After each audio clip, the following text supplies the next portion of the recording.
السلام عليكم ورحمه الله وبركاته. معاكم ابو حمزه من قناه معرض الاصدقاء للموتوسيكلات على قناتنا على اليوتيوب. لو انت مش متابعنا يبقى فايتك كتير.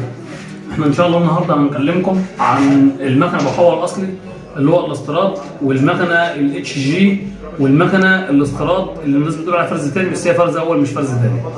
فان شاء الله يعني هنعمل لكم مقارنه سريعه كده ان شاء الله على 3 موتوسيكلات، اللي هي الهوجن ابو حوا القديم الاصلي الاستيراد اللي هو خلص، اللي من الممنوعات اللي هي عنده واحده اللي عنده حته بيتكلم فيها في 60,000.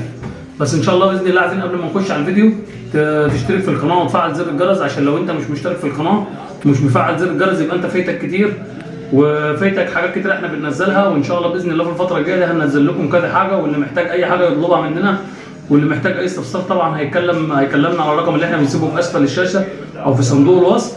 وطبعا ان شاء الله النهارده هنقدم لكم مقارنه سريعه بين مكنه هوجن ابو حوا القديم الاصلي القديم خالص الموتور ال 19 والاستيراد الموتور ال 11 واللي هي الاتش جي اللي هي لسه نازله جديده اللي هي ابو حوا الاصلي الكينج.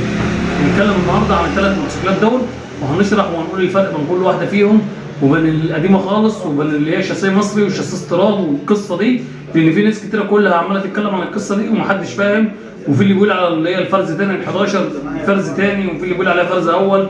والقصه اللي دي احنا طبعا هنشرح النهارده على 3 والثلاثه، ابو حوا القديم خالص وابو حوا القديم فرز اول واللي هي الاتش جي اللي هي ابو حوا الكينج. يلا يا استاذ محمد كده خش على اول واحده اللي هي ابو حوا القديم الاحمر اللي هي قدام دي. بصوا يا جماعه طبعا دي ابو حوا الاستيراد القديم خالص اللي هي ممنوعات الممنوعات، الخط الاحمر، الخط الاخضر بالعلامه بتاعت البلد الصيني، طبعا الخط ده نفسه والخط ده، وطبعا رقم الموتور. طبعا المكنه دي مع اللي فاهم في الموتوسيكلات دي من الممنوعات. طبعا زي ما انتم شايفين رقم الموتور طبعا بادئ بالاتش ال، طبعا فوق هنا قبل ال 162 ده الاستيراد الاصلي اللي هو على ابوه. طبعا هنوريكم بقى الفرق بين الشاسيه الاستيراد وبين الشاسيه المصري بعد شويه. بس انت طبعا كده عرفت ان طبعا المكنه دي الاستيراد القديم خالص، الخط الاحمر والخط الاخضر دي الدفعه اللي هي القديمه الاستيراد. هنتكلم على تاني واحده طبعا برضو النهارده، دي طبعا الدفعه اللي نزلت بعد الدفعه دي على طول، يعني المكنه دي الدفعه اللي نزلت بعد دي، طبعا دي استيراد بالكامل ودي استيراد بالكامل وهنوريكم دلوقتي. طبعا يا جماعه طبعا الفرق نزلت بالخطين الصغيرين دول وطبعا بالشكل ده، لكن المكنه هي واستيراد بالكامل وكل حاجه. ورا يا استاذ محمد كده لما تيجي تنزل هنا برضو في نفس نفس النظام. طبعا دي بادئه بالموتور ال 11 ومن فوق في الاتش ال قبل ال 162 ده الموتور الاستيراد. طبعا المكنه دي برضو يا جماعه استيراد بالكامل. لو لاحظنا هنا كده هنلاقي النسر، وعلى المفتاح هنلاقي النسر، وهنا برضو النسر نفس المكنه الاصليه اللي قدام خالص اللي هي الحمراء. وطبعا دي استيراد بالكامل ما شاء الله برضو. يبقى احنا كده اتكلمنا في الفرز الاول اللي هي المكنه الحمراء دي استيراد بالكامل، دي اللي كانت بتنزل زمان. المكنه دي سعرها النهارده في السوق اللي عنده حته منها، اللي عنده حته من دي النهارده حته من الحمراء دي يعني ممكن اقول لك 60,000 ويمكن اكتر. اللي عنده حته من دي لسه ما اتقفلتش الصندوق بيتكلم في 60,000. طبعا دي الاسعار اللي ماشيه في السوق وكلنا عارفين كده. المكنه ما شاء الله اللي معانا دي طبعا دي بتتكلم النهارده في الجديد منها ب 46,000، بتتباع ب 46,000 واحنا متوفر عندنا ب 46,000. لو اي حد محتاج برضه منها متوفر عندنا ب 46,000. فاحنا بنتكلم على ان دي برضه استيراد. هنيجي نتكلم النهارده على تاني مكنه دي طبعا ابو حوا اتش جي موتور الكينج اللي احنا كلنا عارفينها. بصوا يا جماعه طبعا هنا كده هتلاقي الموتور طبعا الاتش جي مفيش اتش ال قبل ال 162. طبعا ده الموتور اللي هو بيتقال عليه مصري واللي فيه اللي بيقول لك عليه فرز تاني واللي بيتقال عليه ابو حوا الكينج. طبعا كده انتوا فهمتوا الفرق. نلف برضه تعالى يا محمد وري كده الجزئيه دي. طبعا يا جماعه دي عليها ابو حوا الكينج. في واحد يقول لك ما دام عليها ابو حوا الكينج يبقى دي فرز اول. طبعا لا يا جماعه، مش معنى كلمه ان هي عليها ابو حوا الكينج وفي كلمه الكينج والكلمه حفر تبقى دي فرز اول، لا دي فرز تاني او بيتقال عليها اتش جي، فاحنا مالناش دعوه. روح يا محمد ارجع ورا كده. طبعا يا جماعه تعالى بس هوري حاجه ملحوظه بسيطه. هنا طبعا مفيش النسر، في هنا الاتش ال اهو. بص هنا كده تعالى ده اتش ال برضه اهو. ده كده يا جماعه الاتش جي، دي المكنه دي اتش جي. ارجع بقى تعالى هنا قدام. طبعا كده يا جماعه انت بتتكلم في المكنه دي اتش جي اللي هي مصري بالكامل، اللي هي يعتبر مالهاش دعوه بالاستيراد. في اللي بيقول لك عليها ابو حوا الكينج الاصلي، وكلمه الكينج دي خربت الدنيا طبعا وفهمت ناس كتير معلومه غلط. لان هما الاثنين عليهم كلمه الكينج، فمش معناته ان هو واحد يقول لك الكينج يبقى هي دي كده الاصليه اللي هي فرز اول. يعني احنا معلومه، بص وري هنا كده يا استاذ محمد كده، في هنا ابو حوا كينج اهي باينه، دي اتش جي مصري ابو حوا كينج. على هنا كده دي يا جماعه فرز اول، الاستيراد برضو على الكينج، فمش معناته ان هي يبقى الكينج يبقى هي فرز اول. تعالى هنا، فاحنا كده لازم نكون فهمنا والمعلومه وصلت للكل. فطبعا بقى هنيجي بقى نرجع لنقطه الشاسيه. الشاسيه طبعا في ناس كتير بتتوه في الشاسيه الاستيراد والشاسيه الاصلي. انت لما تيجي تبص هنا كده يا جماعه، في هنا كده مومباي في الشاسيه، ده الشاسيه الاستيراد، ده الشاسيه الاستيراد في المومباي، في العلامه بتاعت التربو دي برضو من ضمن العلامات. يعني انت لو راح تشتري مكنه اصلي هتلاقي هنا كده مومباي في الشاسيه، مش الشاسيه نازل مسح، ده الاصلي الاستيراد الفرز اول. كله يلاحظ المعلومه دي ويبقى عارف. طبعا احنا بنوضح لكم كل حاجه اهو. دي كده في هنا مومباي الشاسيه مش نازل مسح، وفي هنا العلامه بتاع التربو، وهتلاقي هنا لو فتحنا الشلته مش هتلاقي هنا اخرام كتير زي بتاع الاتش جي.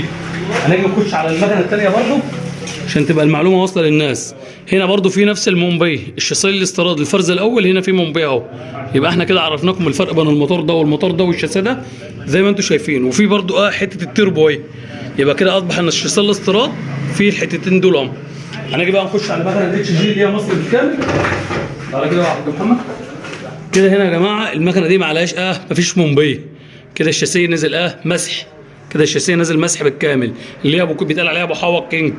يبقى كده اصبح ان هنا الشاسيه ده مسح نازل من فوق لتحت مسح، مفيش الحته المومباي اللي بيبقى راكب فيها الظرف بتاع الاصلي، مفيش هنا الحته بتاعت التربو. يبقى كده اصبح واصله معاكم المعلومه. كده اصبح ان هنا مفيش الحته بتاعت التربو وهنا مفيش المومباي. يبقى كده ده الشاسيه اللي هناك، الشاسيه بتاع المكنه دي سوى ال 11 سوى الموتور ال 19 القديم الاستيراد الممنوعات في الشاسيه. وبقى طبعا كده عرفنا الفرق بين الاصلي وبين المصري وبين المستورد. كده طبعا دي معلومه انتهينا منها. وطبعا بالنسبه زي ما قلنا للاسعار، المكنه الحمراء دي موجود منها عندنا، لو حد محتاج منها احمر من اللي هو الممنوعات الاحمر ده القديم خالص واضح طبعا الفيديو كاوتش قديم وعجل قديم. تعالى بقى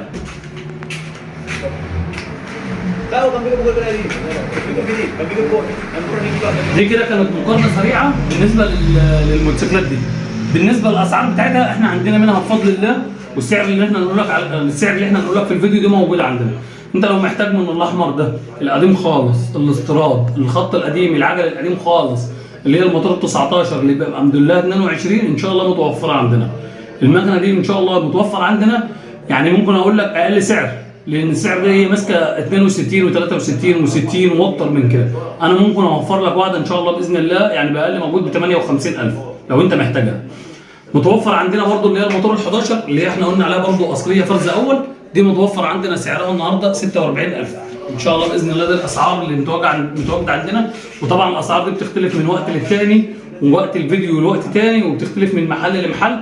ومتوفر عندنا ان شاء الله المصري برضو اللي احنا اتكلمنا عليها اللي هي فرز تاني اتش جي، برضو دي متوفره عندنا النهارده ب 37.5. لو محتاج اي حاجه من الموتوسيكلات دي ويبقى انت كده اعتبر عرفت المقارنه السريعه بين الموتوسيكلات دي كلها، كده احنا وضحنا لك الفرز اول والفرز الاول والفرز الثاني عشان ما نقولش عليها فرز ثاني، لا هي فرز اول زيها زي الاستيراد بالكامل، فهي مكنه استيراد بالكامل، فاحنا مالناش دعوه اللي بيقول عليها فرز ثاني. المكنه دي اصليه بالكامل ما شاء الله. فلو انت ان شاء الله باذن الله مش متابع معانا المعلومه دي ما كانتش هتوصل لك ومحدش هيبين لك المعلومه دي بكل سهوله زي ما احنا وصلنا لك كده. فاحنا ان شاء الله باذن الله وصلنا لك كل حاجه زي ما انت عايز تفهمها بالظبط، وكله شرح على الطبيعه والفرق بين دي وما بين دي وما بين دي. وطبعا المكن ده لو عايزين نعمل له فيديوهات كل مكنه لوحدها ونقول لكم سعرها ونقول لكم مواصفاتها ما عندناش مشكله. واللي عايز مقارنه بين اي فيديو ان شاء الله باذن الله يكلمنا في التعليقات ويقول لنا هو عايز اي فيديو واي مقارنه بين اي مكنه بالظبط ممكن نعمل له على اي مكنه هو عايزها.